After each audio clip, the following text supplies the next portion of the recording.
Hola, buenos días, feliz martes 28 de abril a quienes nos están escuchando en esta post mañanera del Pulso a la Salud, como cada martes, pero pues en el donde hubo muchísimos otros datos e información y sobre todo al final de la conferencia el presidente Andrés Manuel López Obrador lanzó dos pistas muy importantes que creo que en este eh, mundo, si hubiera periodismo, pues ya la estaríamos investigando. Nosotros la estamos investigando. Dos pistas. Una de ellas donde menciona que un empresario, el jueves anterior al domingo que dio a conocer el proyecto de ayudas económicas y créditos, le planteó que con esos 25,000 millones de pesos, en lugar de dar 1 millón de créditos, podría dar 5, 8 millones, si esos 25,000 millones se usaban de garantía en las instituciones financieras privadas. Finalmente resultó que no podían dar esos 5 millones de créditos. Fue un bluff. Y lo que finalmente en realidad querían estos empresarios era que México se endeudara o que el Estado mexicano se endeudara para rescatar a estos grupos muy grandes. Entre esos grupos muy grandes hay 15 grandes multinacionales y consorcios que le deben al SAT. Ya había informado Andrés Manuel López Obrador que de esos 15, algunos ya habían pagado 15,000 millones de pesos en impuestos, entonces restan 35,000 millones de pesos.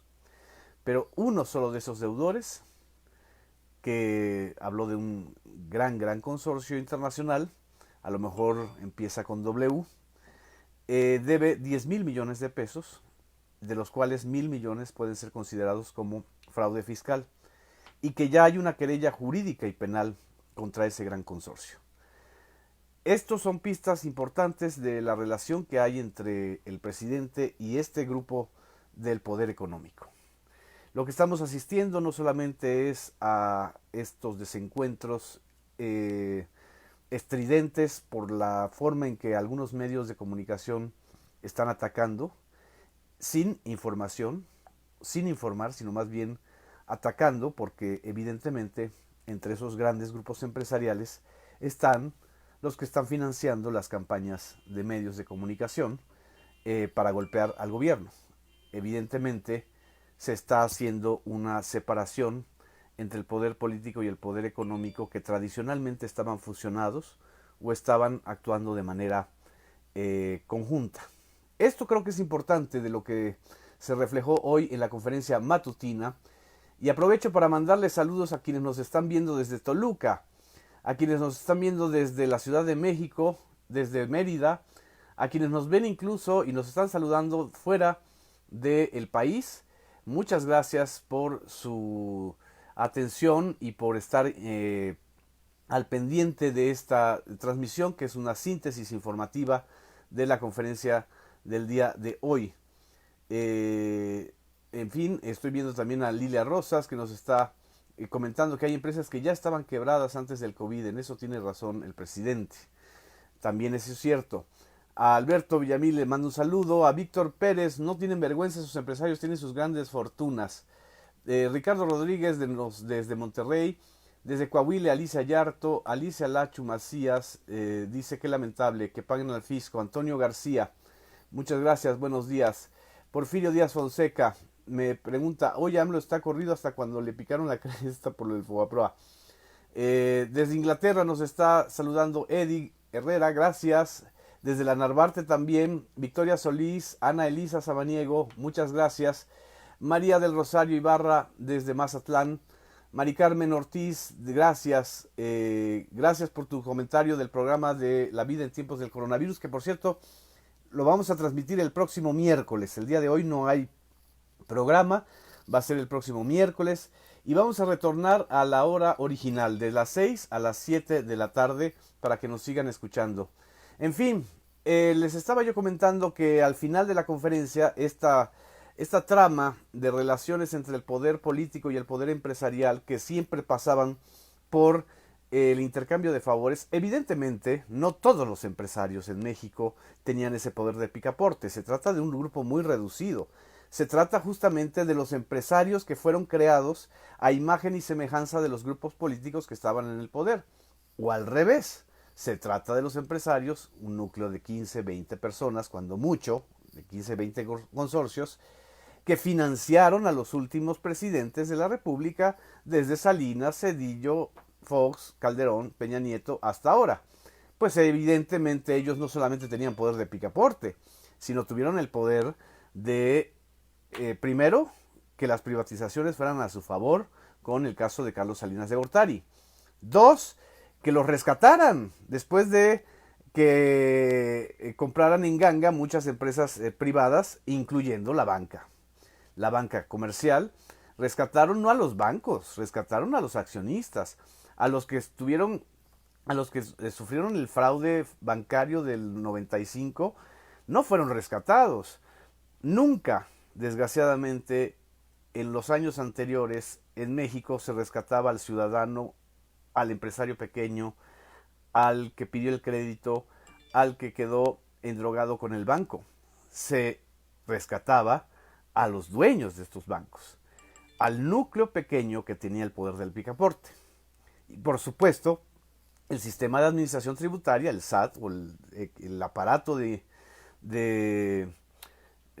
de cobrar impuestos, no se ensañaba con estos señores que estaban poniendo a los jefes de los del SAT, que eran, a final de cuentas, los dueños del picaporte. Se ensañaban pues con el pequeño empresario, con el profesionista, con ustedes, con nosotros, que vivimos de nuestro salario, vivimos del trabajo de freelance o del trabajo del día a día.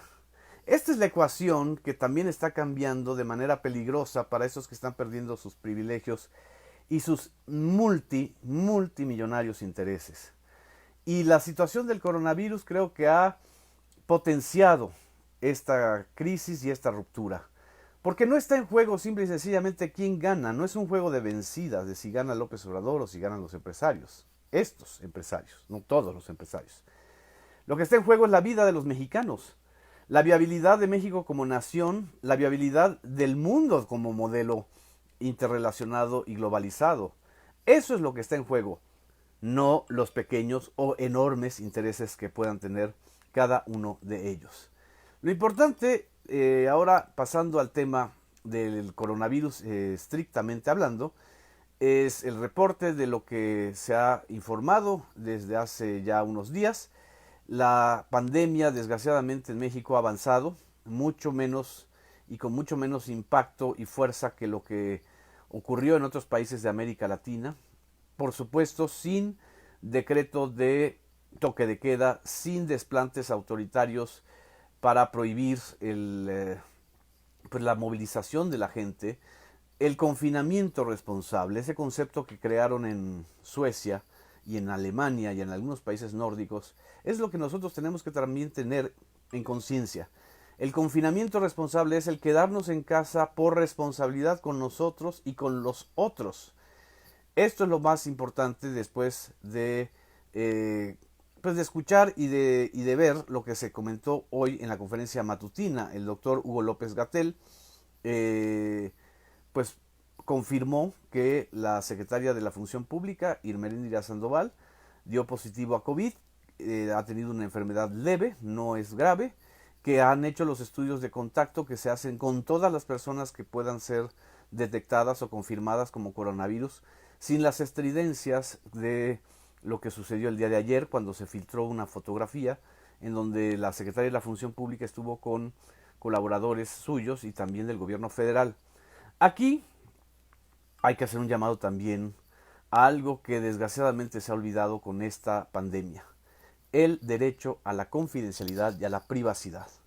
El derecho a la confidencialidad y a la privacidad fue rota por justamente un grupo de comunicadores que se aceleraron para, según ellos, decir quién fue el primer caso de coronavirus muerto en México, un empresario, puedo decir el nombre, ya lo publicaron ellos, José Curi, que no ha muerto, que ha enfrentado el coronavirus, pero ellos lo dieron por muerto pues porque se trataba de atacar la estrategia gubernamental. Pero Lo que no se dieron cuenta es que también estaban violando un derecho fundamental, que es el derecho a la privacidad. Si la persona, si el afectado, si el que tiene el coronavirus no lo dice de manera voluntaria, nadie tenemos el derecho de estar revelando la condición viral de un mexicano o de una mexicana.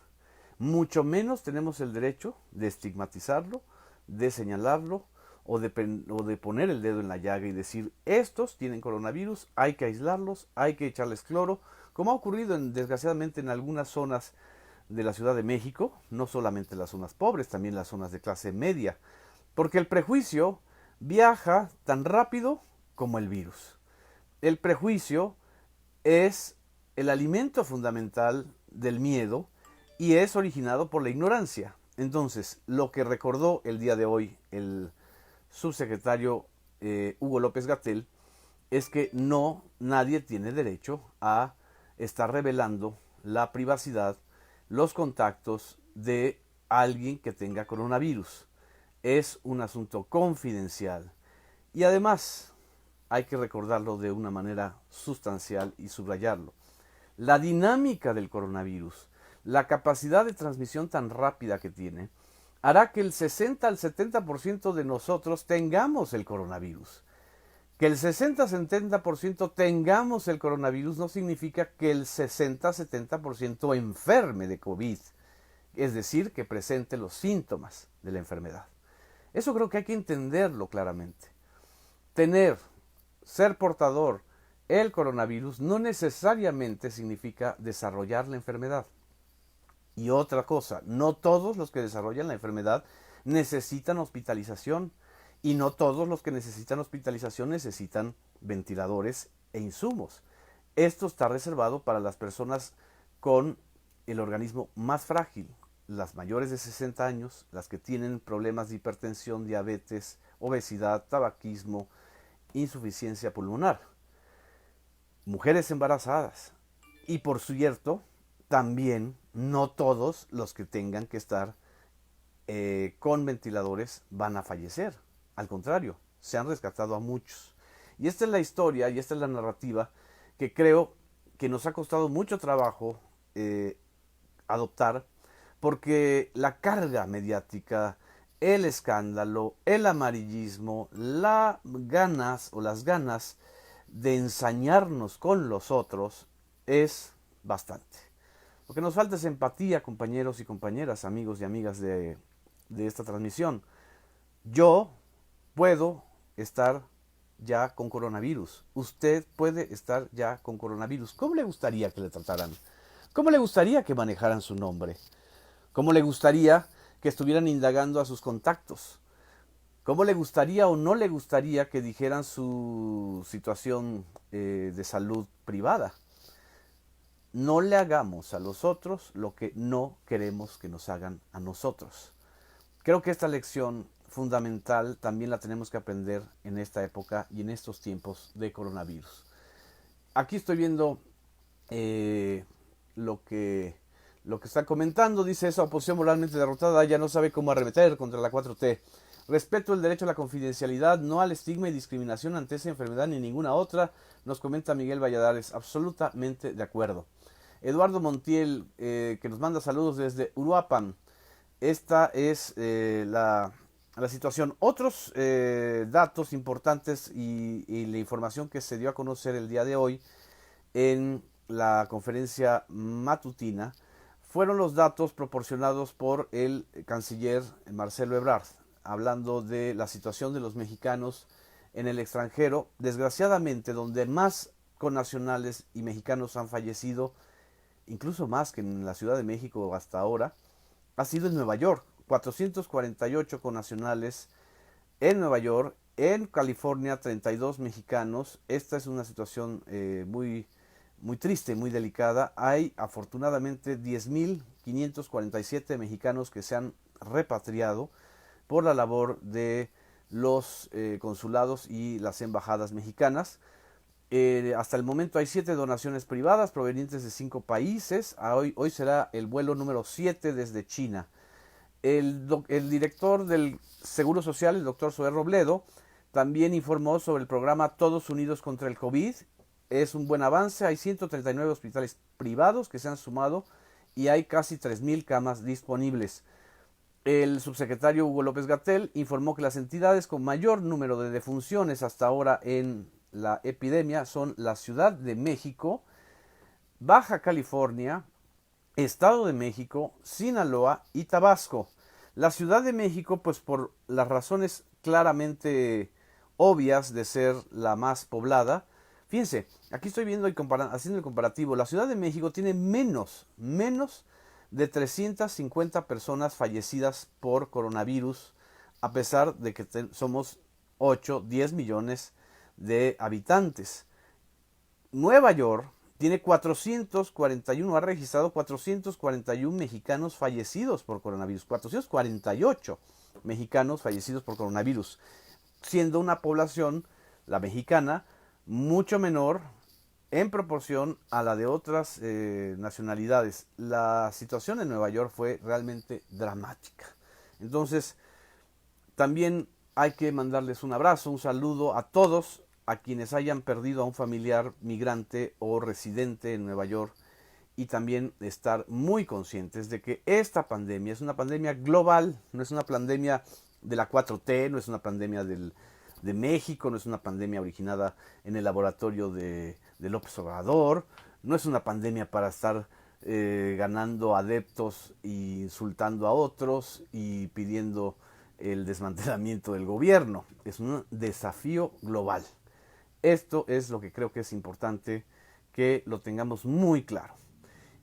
Otros datos que también fueron importantes en la conferencia del día de hoy: la reiteración de que hay 1.434 defunciones, 15.529 personas confirmadas con coronavirus y 5.009 personas activas. La nota también más importante, aparte de estas pistas que les comentaba yo que dio al final de la conferencia matutina, la pista del consorcio que debe 10.000 millones de pesos en impuestos y que 1.000 millones ya están en litigio por presunto fraude fiscal. Aparte de esto, el día de hoy, al empezar la conferencia matutina, informó que va a proponer a Horacio Duarte al Senado como próximo director del Sistema General Aduanero o de la Dirección General de Aduanas de México, y que todos sabemos que la Dirección General de Aduanas o el sistema aduanal mexicano era uno pues de los castillos de Alibaba y los 40 o 1.000 ladrones. El sistema aduanero mexicano es una de las herencias más claras que no modificó el PAN. A ver qué hicieron el expresidente Vicente Fox, que bueno, está callado ahora, pero este señor que tiene hiperactivismo tuitero, que se llama Felipe Calderón, ¿qué hizo con las aduanas? ¿Cómo limpió las aduanas mexicanas? ¿Por qué no dice? ¿Qué hizo Peña Nieto? Ya ni queremos saber, porque seguramente el reino de Atlacomulco se apropió de buena parte de esas aduanas. Horacio Duarte es un político originario de Texcoco, con mucha cercanía a López Obrador, un hombre respetable que ha sido también fue representante del PRD ante lo que era el IFE y también representante de Morena ante el INE. En fin, esto creo que es lo importante. Me pregunta Lilia Rosas que por qué no ponen a un político a dirigir las aduanas habiendo gente tan preparada. Porque el problema, mi querida Lilia, desgraciadamente no es la especialización aduanera. El problema es la corrupción. Y la corrupción es un problema político estructural en México. Por supuesto que se necesitan gente conocedora. Y esa gente conocedora está ahí. El problema no es conocer. El problema es que se dejaron corromper o que no pueden estructuralmente enfrentar a esos grupos. En fin, aquí estoy viendo sus comentarios. Gracias a Alberto Gómez, que por fin se está poniendo un alto a la situación aduanera. Teresa Bazán dice, la verdad, ya no le alcancé a leer todo. Nos está mandando, por cierto, saludos Vitamel desde Texcoco. En fin, desde Texcoco es justamente Horacio Duarte. Es el grupo de Higinio Martínez, es el grupo de Delfina, la que prácticamente ganó la gubernatura del Estado de México en la contienda del 2017. En fin, Les agradezco mucho. Nos vamos a ver el día de mañana en la post mañanera y en la tarde a las 6, de 6 a 7 en La Vida en Tiempos del Coronavirus, por el canal 14, por esta cuenta, y espero sus comentarios, su interacción. Muchas gracias. Buen día.